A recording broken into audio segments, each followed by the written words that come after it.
Welcome to the GSMC Business News Podcast, the show dedicated to keeping you up to date on all things concerning business, technology, and the stock market.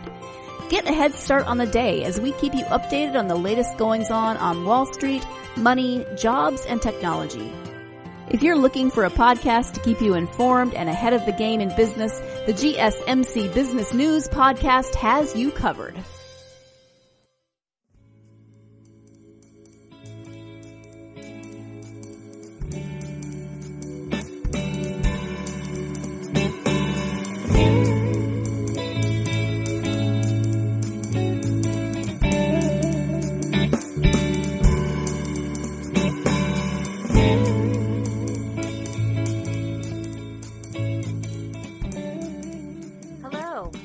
Welcome to the GSMC Business News Podcast, brought to you by the GSMC Podcast Network.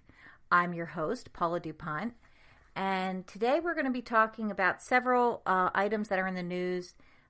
They don't really connect all that well together, but it's kind of like a little report card or check-in on where we are. So one of the first things we'll talk about is the business of sports, and that's my excuse to say, talk about the new NBA season that's going to begin this summer. Then we're going to talk about Americans buying more cars faster than the supply chain can deliver. We're going to talk about Warner Music and its very impressive debut this week on the stock market. Also, Zoom Info Technologies also had a record opening this week. We're going to talk about some hot topics that were talked about at Walmart's recent annual meeting. We're going to talk about Quibi and how it is already struggling. And finally, we're going to talk about some developments with American Airlines and how its stock has gone up substantially this week, indicating a possibility that the airline industry is coming back. So we've got a lot to talk about, and we're going to get to that in just a moment. You know, one of the toughest things about living through this time of the pandemic and the quarantine is the uncertainty. It's just not knowing. We have no point of reference to know how this will go. We've never had to run businesses in this type of environment, and everything has just been up in the air. It's very difficult to find very specific answers that address the question without, well, we'll try, or we'll see if this works. I mean, even in terms of the facts that we know and the risk factors that we know about the pandemic. But anyway, before I go on and on about that and uncertainty, one of the things that's been mired in uncertainty is the return of various professional sports. And thankfully, as of today, the NBA, their Board of Governors, has approved a plan that would restart the season in Orlando, and it would use a 22-team format. Now, this has probably been the most confirmed approach to coming back to the season, and I that's one of the reasons why I wanted to share it and actually put it right at the top of this podcast, because at least it gives us something to look forward to. So here are some of the details about it. 3/4 of the 30 NBA teams has to ratify the proposal. And that was expected to happen, I believe, shortly, actually. But in terms of where the Board of Governors is, they've ironed out all the issues they've had there and have come up with the plan. There would be 13 Western Conference teams and 9 Eastern Conference teams.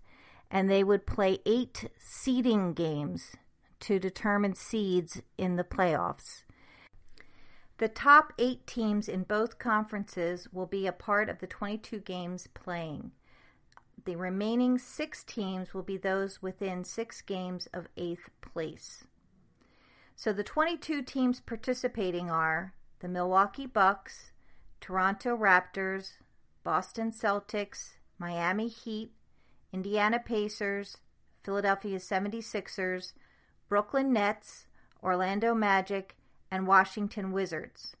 Los Angeles Lakers, Los Angeles Clippers, Denver Nuggets, Utah Jazz, Oklahoma City Thunder, Houston Rockets, Dallas Mavericks, Memphis Grizzlies, Portland Trailblazers, New Orleans Pelicans, Sacramento Kings, San Antonio Spurs, and Phoenix Suns. The restart is tentatively expected for July 31st, and the finals would go no later than October 12th. Now, the draft is scheduled to be in just a few days later on October 15th. The 2021 season would begin on December 1st, which is later, I think, by about 2 months or so from how it normally would open. But the agreement is also pending, or the plan is also pending the agreement with Disney to use the Walt Disney World Resort in Orlando, Florida. That's where all the games would be played, and the practices and the teams would be housed. Now, of course, there would be no spectators at these games. They would all just be televised. So that's kind of a bummer, but at this point, at least they're playing, and we can see how they're doing. The NBA had put the season on hold back when a member of the Utah Jazz had tested positive for coronavirus, and then quickly thereafter had stopped the season, and then of course other sports had followed suit. I believe right now how it would work is if someone tests positive within one of the teams, they would be removed and treated individually rather than shut down everything. I guess the fact that they will all be located in one place, and I imagine there's got to be a lot of consideration to how they will be housed there, the teams. I believe their family members may also have availability or accessibility to live there as well, or at least go there. And I got to imagine that there's a lot of plans around how that environment will be, made more safe to avoid any other contagion. So anyway, overall, it's hopeful news, and it sounds like they're further along than most of the other professional sports that have also been hashing out plans right now. But a lot of them, they can't get agreement between the players and the organization or the owners. It just depends.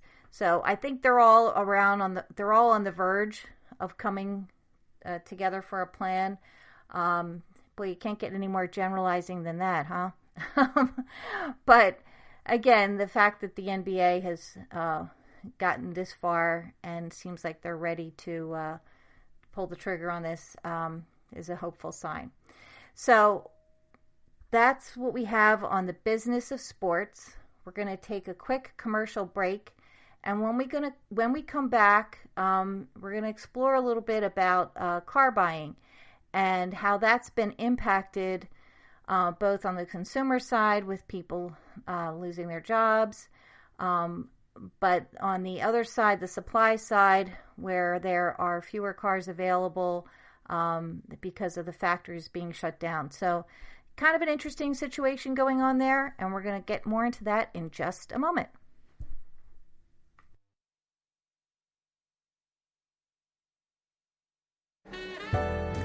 Are you looking for a podcast that gives you all of the latest news from the world of finance? Then check out the GSMC Financial News Podcast. We'll delve into the ups and downs of the stock market, changes in the economy, and news from the world of real estate and technology. From breaking news on the New York Stock Exchange, NASDAQ, or the overseas market, to updates on the bond market, if there's money to be made, we'll cover it on the GSMC Financial News Podcast.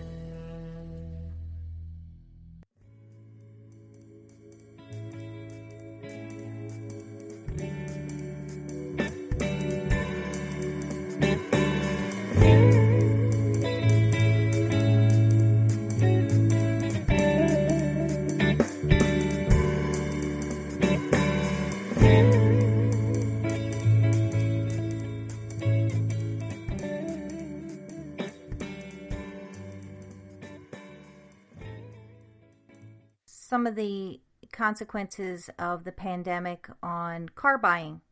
And surprisingly, apparently car sales did a little better than was expected during the pandemic lockdown. And I say that as if we're in the past with it, and we're not.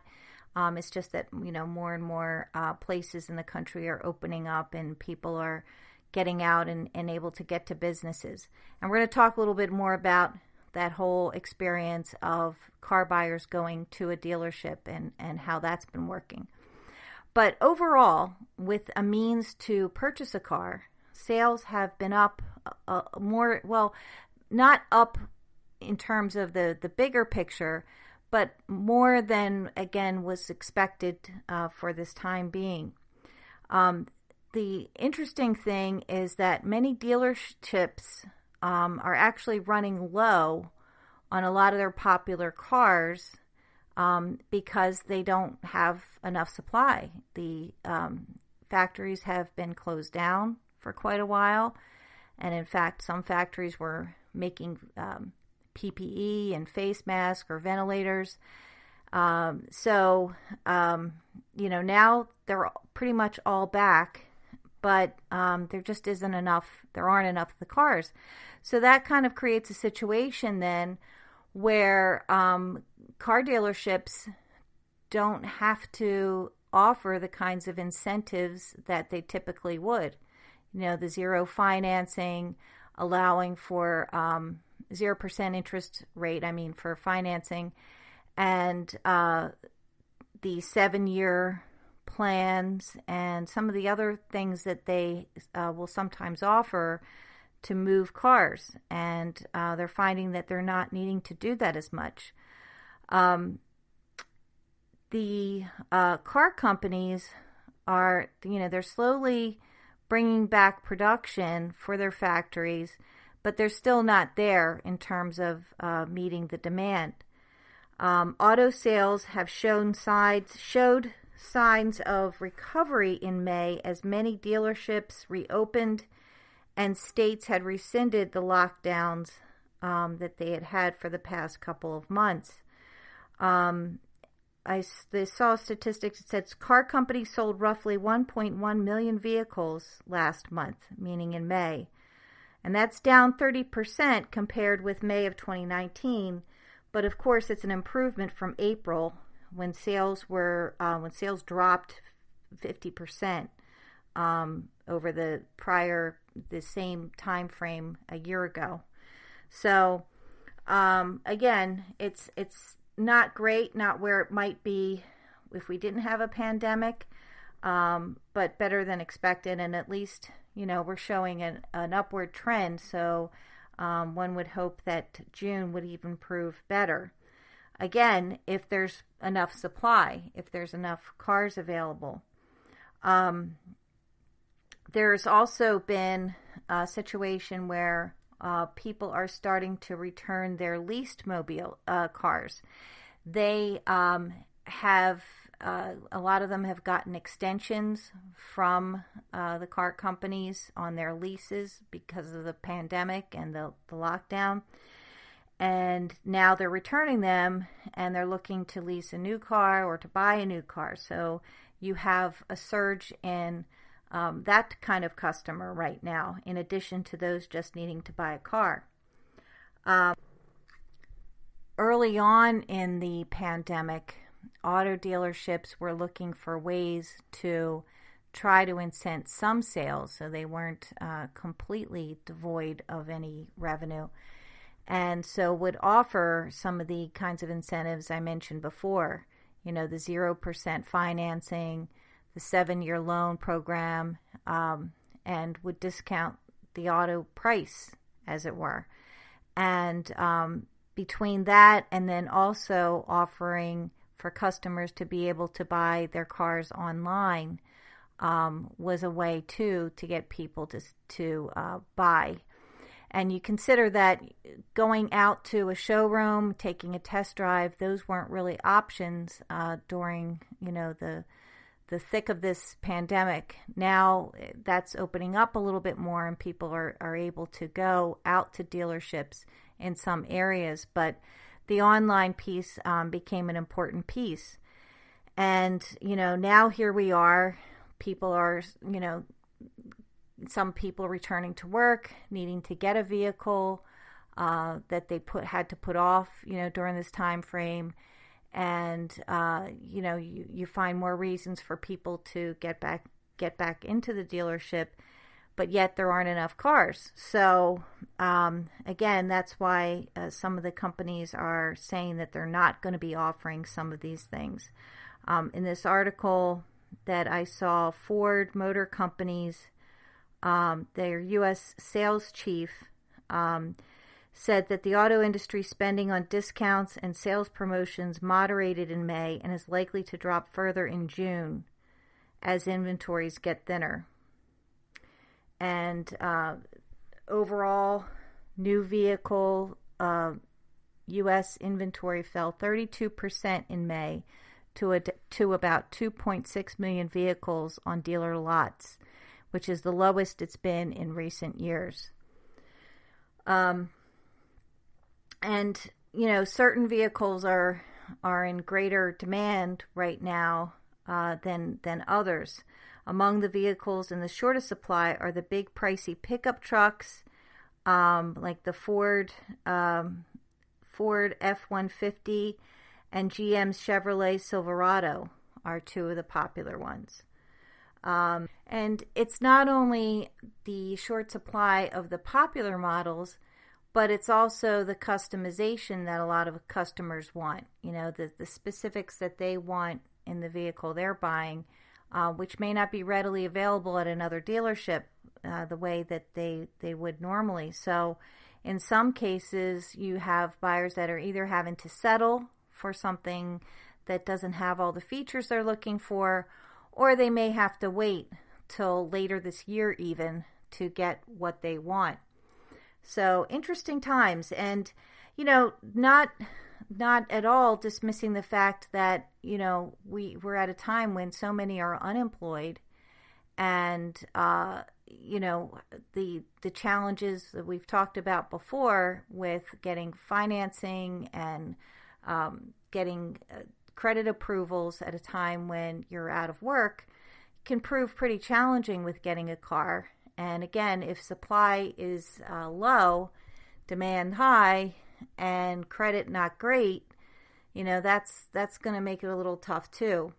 I will say, I do know of a family where they were able to use the incentive checks that they got, their stimulus checks that they got, a husband and wife, and then they got an additional amount. I'm not sure what that was because of children.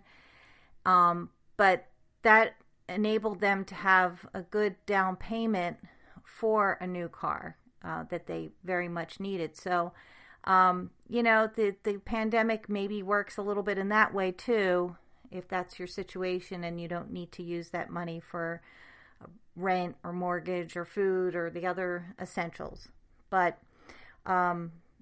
anyway, so it'll be interesting to see. It seems like June might be a turning point for the industry, and let's hope it does. I mean, any industry where we can see some improvement helps the overall economy, so it's good for everyone. Well, we're going to take another break, and when we come back, we're going to talk about Warner Music and its debut on the stock market and how well it's done, and also Zoom's debut. So we're going to get to that in just a moment.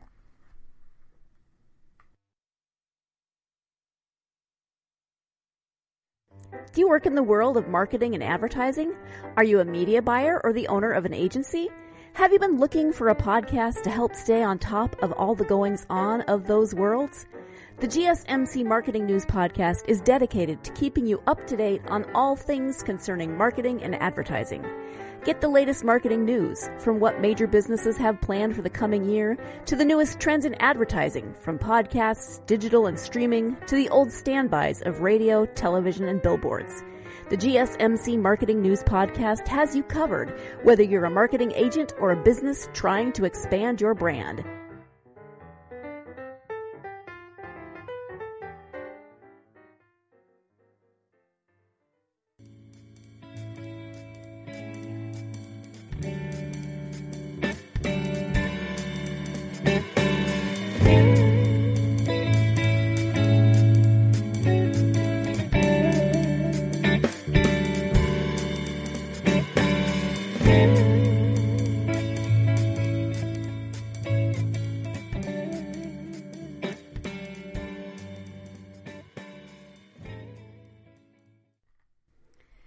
Well, during the pandemic, we haven't heard a lot from the music industry. I mean, we've heard a lot of beautiful music, inspiring music done on Zoom calls and collaborative efforts like that. But overall, we haven't seen a lot with the music industry. And like most industries, has suffered because of the pandemic. Well, this week, there was a little bit of a bright spot. Warner Music debuted its IPO, initial public offering, on Wednesday. And it was actually set to go live with it on Tuesday, but because it was the music industry's sponsored or support behind Black Lives Matter and Blackout Tuesday, that they had moved the offering to the next day. And it went well. It went very well, and in fact has seemed to indicate a couple of good things. One is, perhaps a sign that the music industry is coming back. It has been suffering, like, as I said before, like a lot of businesses. But also, it does show a little bit of the market's faith that it seems to have now in IPOs during this tough time. And since the pandemic has shut a lot of things down, there hasn't been a lot of confidence in IPOs. So as I said, it started on a Wednesday. Shares of Warner Music Group climbed sharply following its third largest music label's trading debut on Wednesday. And this was the biggest U.S. initial public offering of the year so far. As I said, this has been taken as something showing, again, some confidence in IPOs, and particularly that this one being kind of the first one that has done so well at the beginning. So its stock price rose 20% in the first day. It closed at $30.12, and it valued the company at roughly $15.4 billion. And by the way, Warner Music counts among its major names Ed Sheeran, Cardi B, and Madonna. So that gives you an idea of who's in their portfolio. By the way, some of this information comes from an article that was in the Wall Street Journal on Thursday. One of the things talked about in the article was that thanks to the revenue from streaming services, the record industry has been growing for 4 years. And that's after having had a decade of decline because of piracy and the collapse of CD sales. And if you're wondering what CDs are, compact discs, believe it or not, that was a staple at one time of Warner Music and other large companies. Global recorded music revenue grew 8.2% last year to $20.2 billion. And that's according to the International Federation of the Phonographic Industry. Streaming accounted for more than half of that total. So Warner Music, by the way, also it owns labels including Atlantic, Elektra, and Warner Records, as well as Warner Chappell Music, which is the third largest music publisher. They saw revenue from music streaming, the largest contributor to the top line, rise 12% in April.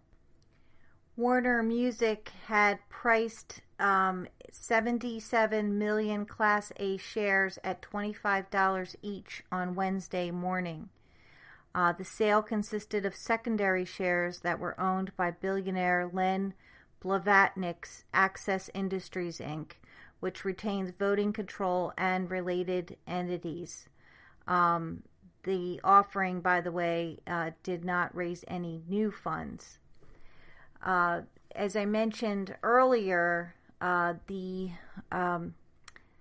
IPO announcement was delayed because of the Blackout Tuesday effort that was heavily sponsored and started by the music industry to show support for Black Lives Matter after the killing of George Floyd last week in Minneapolis.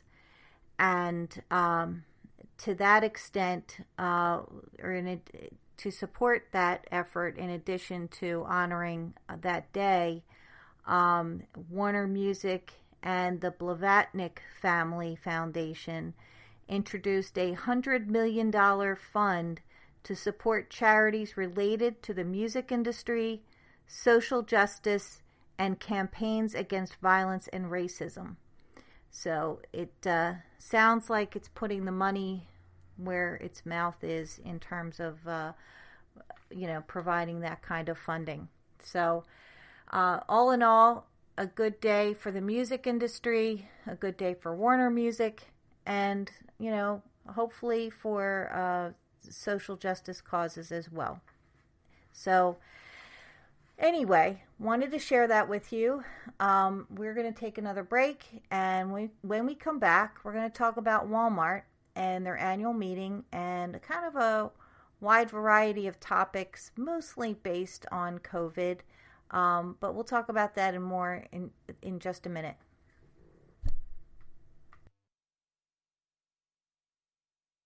Tired of searching the vast jungle of podcasts? Now listen close and hear this out. There's a podcast network that covers just about everything that you've been searching. Hey! The Golden State Media Concepts Podcast Network is here. Nothing less than a podcast bliss with endless hours of podcast coverage. From news, sports, music, fashion, cooking, entertainment, fantasy, football, and so much more. So stop lurking around and go straight out to the Golden State Media Concepts Podcast Network. Guaranteed to fill that podcast itch. Whatever it may be. Visit us at www.gsmcpodcast.com. Follow us on Facebook and Twitter, and download us on iTunes, SoundCloud, and Google Play.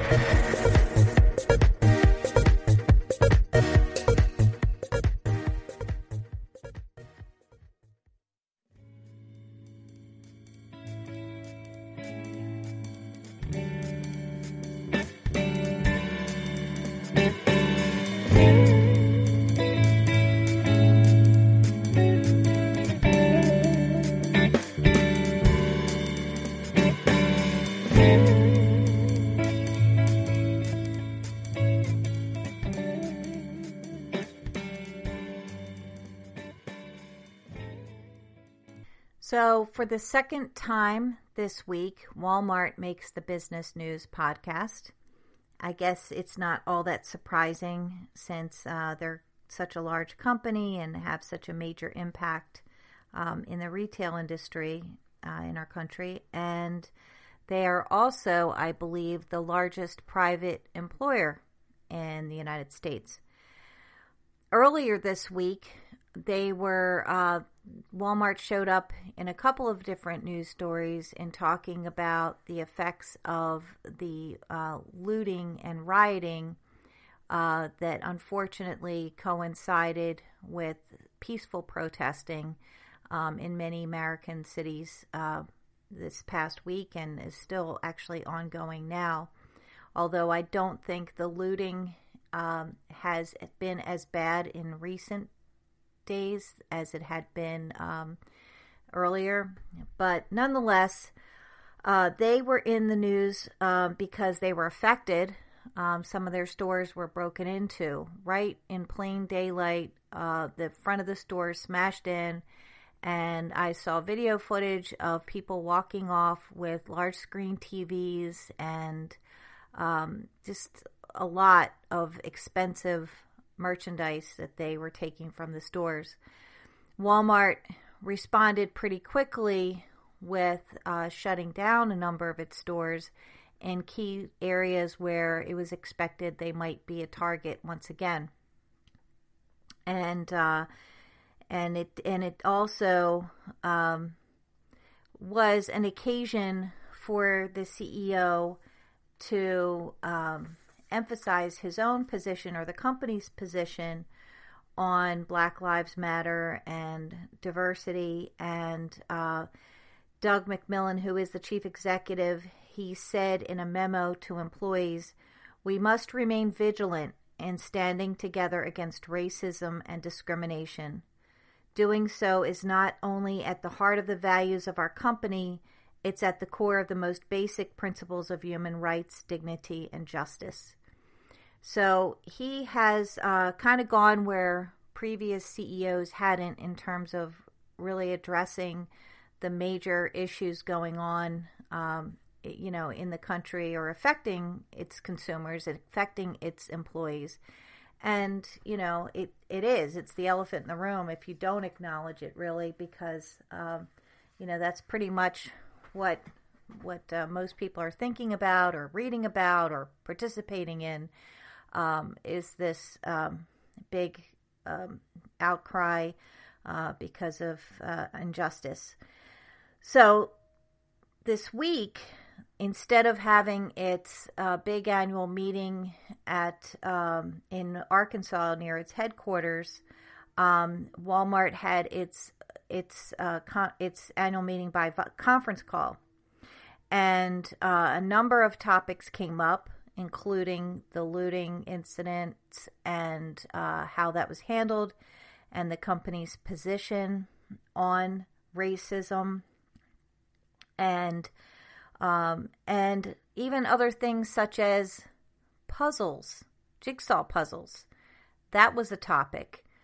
And that's because evidently jigsaw puzzles, among other games and crafts, have been in high demand during this pandemic.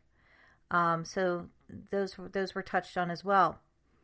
The company's 50th shareholder meeting was held over a conference call line, as I said, and it kind of was indicative of the very different times that the company is in, and actually the country is in, by having it there. The gathering usually draws tens of thousands of people to the Bentonville, Arkansas headquarters for the big, affair and event that they make out of the annual meeting. But they acknowledge that this is a different time, and they have to handle things differently. The chairman for Walmart, Greg Penner, had kicked off the conference call saying, "Obviously, we are meeting under extraordinary circumstances. There is the pandemic, which we have been responding and adapting to for the past months, but also we are meeting under the shadow being cast by the violence of racism, which is tearing at our country." So, Penner kind of set the tone. Walmart chief executive Doug McMillon, again, he's been a little more outspoken on different social and political issues representing the company, where in the past they had pretty much avoided getting embroiled in that. And I think that goes the same way for a lot of major companies who have avoided in the past, because it seemed generally a tricky and sticky issue to start to comment on politics or the economy or social justice issues or racism. Companies wanted to kind of steer clear of those issues because of, potential impact to the bottom line. Well, I think there's been some sort of enlightenment among many companies that, what's more important than the bottom line is what your customers think of you. And if they identify you as a company that shares their values and someone that they want to do business with, and employees feel that way as well. And so I think there's been more of an acknowledgement of that across many industries, with more CEOs and leaders taking a position on behalf of their companies.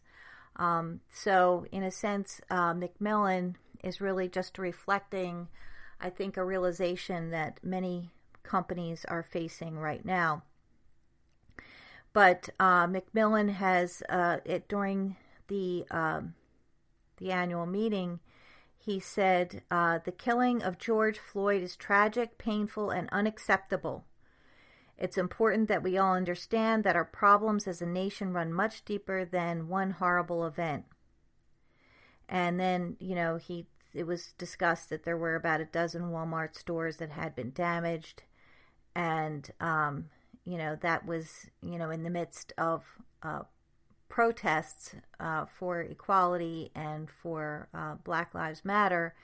And then, as we know, the violent fringe groups that got involved in doing the looting and rioting, separate from those who were doing the peaceful protests for the cause. So, while Walmart was affected, they weren't, they certainly still were supporting the cause overall.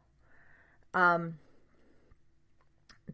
the company also spoke about the fact that after years, I guess, of trying to broker a deal with the government in Bentonville, Arkansas, where their headquarters is, they actually were able to move a Confederate soldier statue that was put up in its downtown there in 1908, and of course, is controversial, and so they were able to announce that they were part of the team that was trying to promote for that statue to be taken down. In terms of coronavirus and how the company's been affected, Macmillan had also said that a significant part of the workforce had been affected by COVID in some way, shape, or form, and that more than 270,000 of Walmart's 1.5 million U.S. employees have taken coronavirus-related leave in recent months. The country's largest private employer has hired over 300,000 workers to keep up, many of them on a temporary basis. So I thought that was surprising. 270,000 workers have been out related to coronavirus. The company also addressed the fact that aside from the high demand for the typical things that we're seeing, across the country in terms of food and cleaning products and toilet paper, that the companies also had issues with keeping crafts and puzzles and fabrics and things like that on its shelves, because that's been a go-to for a lot of people during the quarantine, to be able to have some sort of activity to do at home. So it's funny that, they, saw that a lot of that was bought up. Also, it was reported that the company's healthcare services that it provides, including drive-through testing for COVID, that they had ramped that up, and that currently they have 187 drive-through COVID-19 testing sites in 31 states. I was kind of surprised to see that. Overall, good news for Walmart. So when we come back after this break, we're going to talk about Quibi and how that's doing.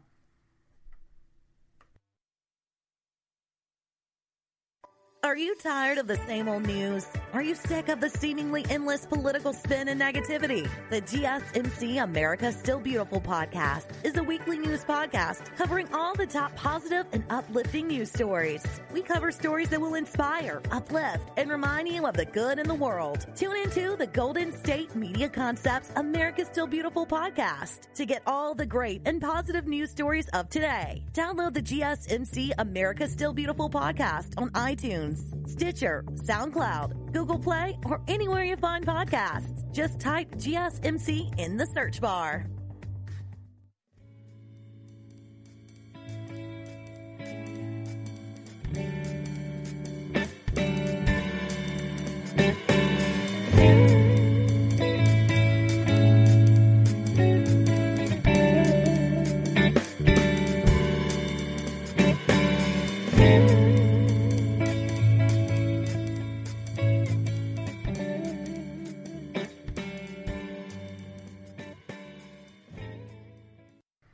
So, poor little Quibi.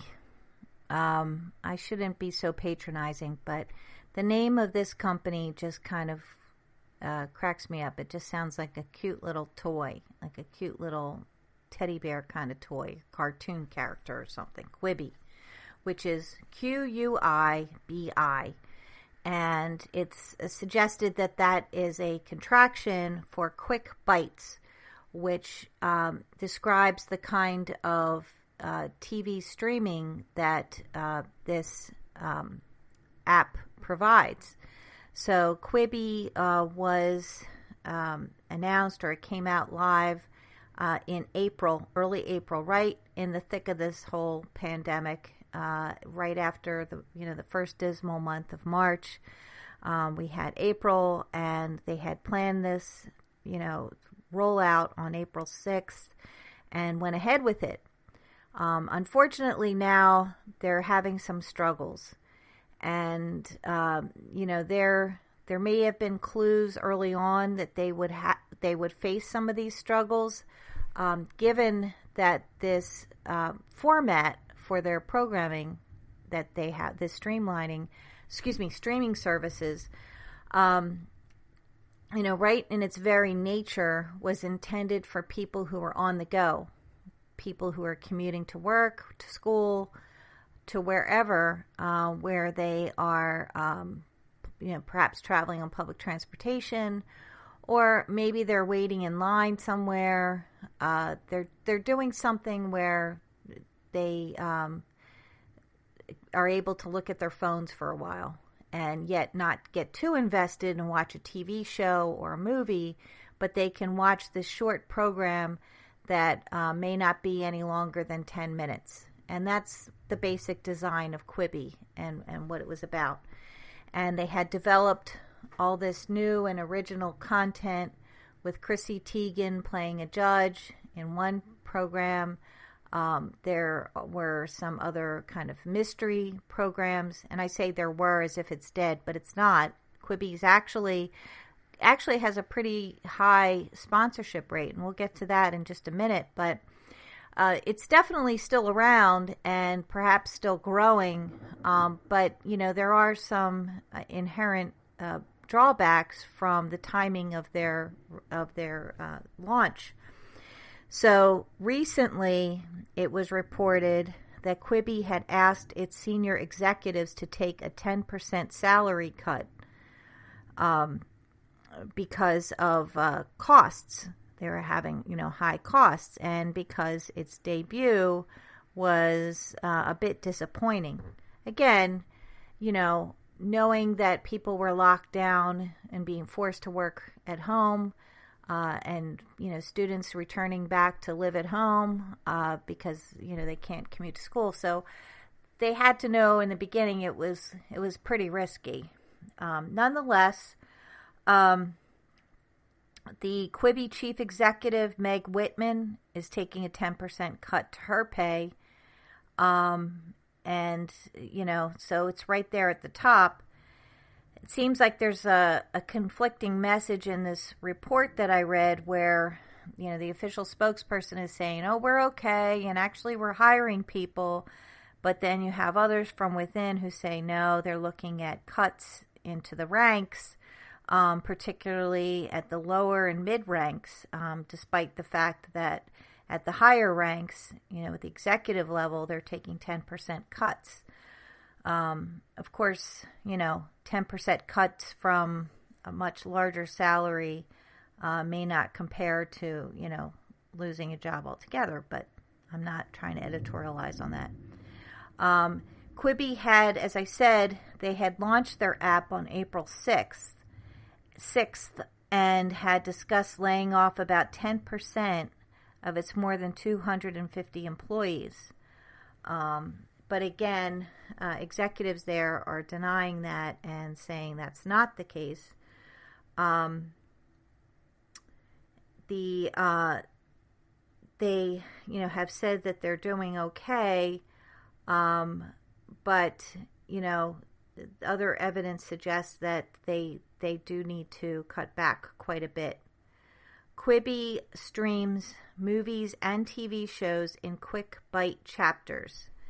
They're shorter than 10 minutes, and they do include some originals and some Hollywood, big-time people, superstars.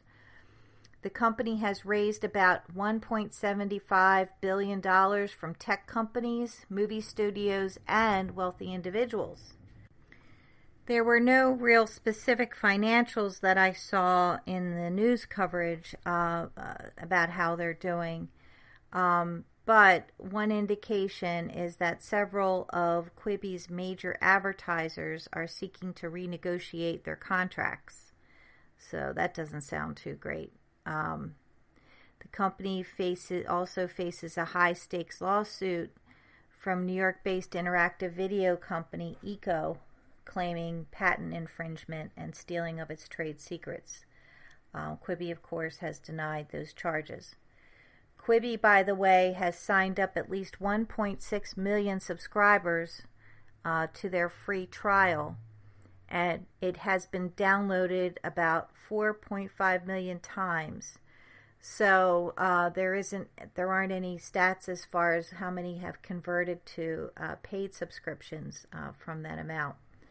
But I don't know what you would compare it to, given the fact that it's kind of an original concept, this type of streaming app, and so to say what conversions should be and the kind of revenue they should be seeing, we don't have a lot to go on for that.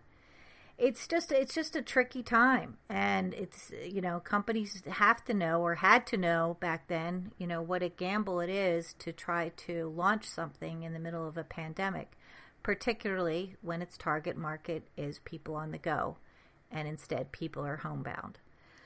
So maybe there's a lesson in there for some of us. Then again, you have other gambles that have paid off, like the Trolls movie debut that happened through streaming instead of in the theaters, because it couldn't. But instead of just delaying the premiere, they just premiered it on TV. And that worked out. So it's a gamble, and we're still figuring this thing out. And maybe we'll have it all figured out by the time it's over. One could hope.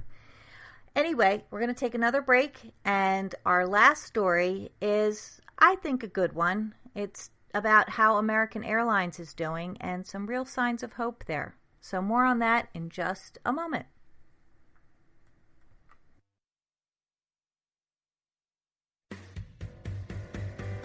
The Golden State Media Concepts Travel Podcast, the show that gives you advice on everything travel. We explore places you've always wanted to go, as well as giving tips for traveling in those places. We'll give you advice on the best sites for travel tips, information, and discounts. Join us as we travel the world, explore cultures, and meet new people. The Golden State Media Concepts Travel Podcast has got you covered. Download the GSMC Travel Podcast on iTunes, Stitcher, SoundCloud, Google Play, or anywhere you find podcasts. Just type GSMC in the search bar.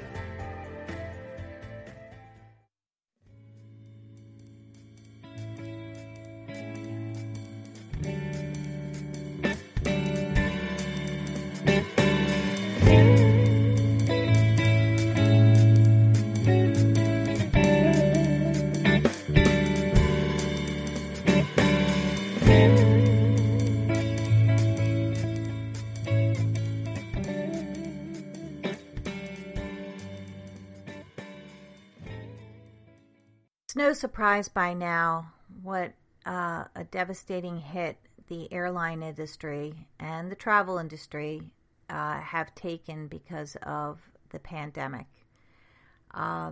They have, I think, most of the major airline companies, that's 6 of them at least, of the big ones, all had to take stimulus grants in order to try to stay afloat. And yet many of them are losing millions every day. I've heard from 2 different pilots, 2 different companies, how the lack of flights has hurt them, where they've done things where they've moving planes just to kind of get them out of the way. And because they're not flying, there aren't as many flights. Well, that was at least as of a couple weeks ago. Now things might be beginning to change, and there's some real positive signs that could be seen from the fact that American Airlines, their stock had risen 41% on volume. And this was on Thursday, June 4th. So the stock had rallied to 41.3% to its highest close since March 10th, marking the biggest one-day percentage gain since it started trading in its current form in December 2013. The previous record rally of 35.8% was on March 24th, and that was just before the government stimulus package was announced. Trading volume had ballooned to 394.4 million shares, which surpasses the previous record of 38.1 million, which was actually back on April 7th. So some real promising signs. The stock, the American Airlines stock, had led the 30 of 33 equity components of the U.S. Global Jets Exchange Traded Fund, because that rose Thursday also with a wide margin. Now, the gain is believed to be because American had announced on Thursday that it expects to fly in July about 55% of the domestic capacity that was flown during July of 2019, and that the load factor improved 55% at the end of May from 15% for the month of April. So, American had said that they are starting to see a steady increase in domestic demand, and so they've started to build out their July schedule to accommodate that. The increasing demand American has seen is in sync with other industry data points, suggesting a continued bounce in travel demand, especially since April. The Transportation Security Administration has said that the daily average per week of travelers going through its checkpoints improved for 6 straight weeks, and an average of 305,358 people went through TSA checkpoints a day during the week that ended May 31st. And that's triple the low of 97,799 that was during the week that ended April 19th. So a little more than a month later, and it tripled. So that would seem to be a good indicator.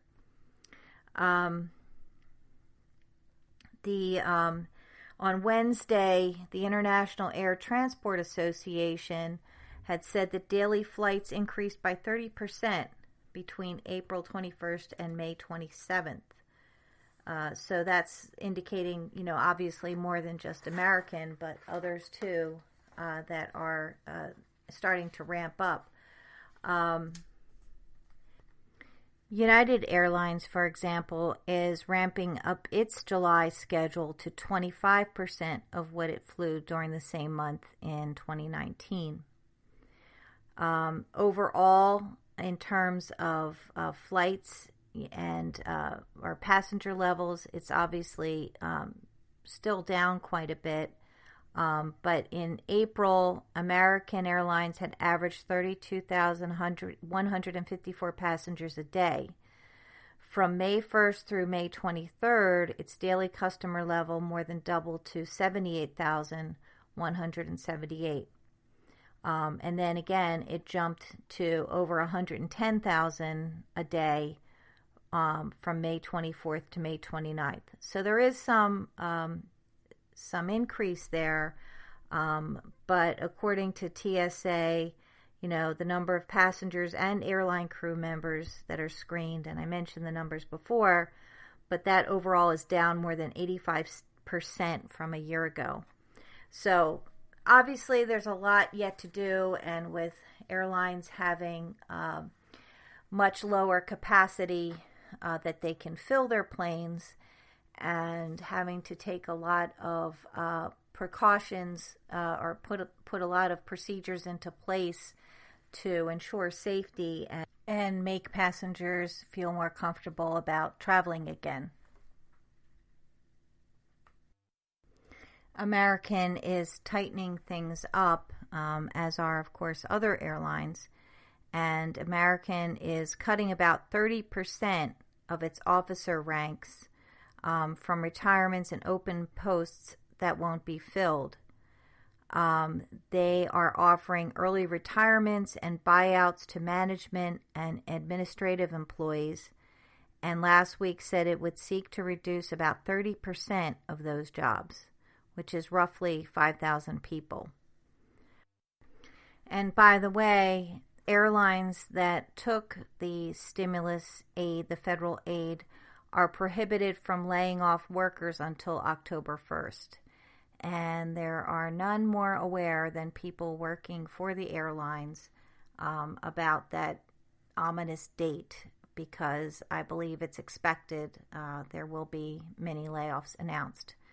Hopefully not as much as they've been saying up to this point, given the fact that American and others are increasing their flight schedule for this summer, and people will return to traveling again, and hopefully we can avoid more layoffs.